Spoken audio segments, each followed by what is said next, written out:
Right, we're going to kick off with Friday's Times. Josh, trouble in Dublin. Trouble in Dublin. Two big stories here.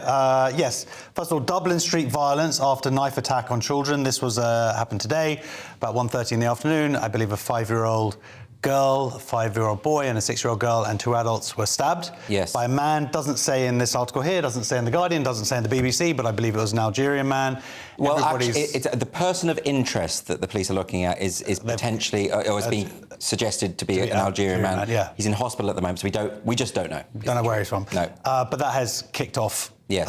And anyone seen the footage, it's looking like a pretty gnarly place to be at the moment. Yeah, I mean, the footage is looking troubling. This is the thing, Leo. Once people start protesting and then they start looting and they start breaking windows and stealing things, it stops being about whatever the protest was about, right? Yeah, but I think it's a minority of people who are looting, and people have been quick to focus on that in a way that they didn't when the Black Lives Matter protests were going on, which come from an equal sense of grievance. And I mean, they should have focused on that too, really, at that time. I mean, Yeah, no, absolutely. But I mean, this has been bubbling away in Ireland for a while. There have been protests. There have been, quite civilised protests, as well as there have been other protests where fireworks have been thrown and things like that. Yeah. But the government and the police have done absolutely nothing to deal with the root cause of the problem, which is just mass, unvetted immigration from really culturally distant places to a small island. So the quotation here, and it is a quotation, they're talking about a far-right mob.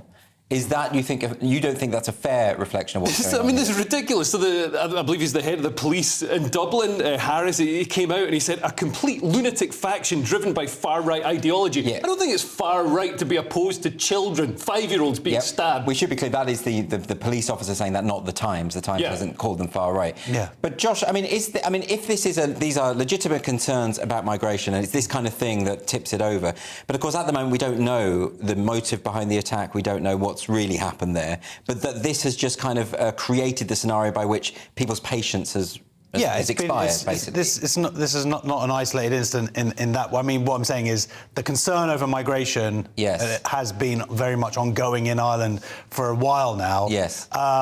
We don't know whether these people are far right or not, but the video footage I've seen, they're definitely thugs. There are a lot of thugs there. I'm not saying everybody there is driven by thugs. No, but there's a lot of people with their faces covered and. But isn't it fair to say COVID restrictions?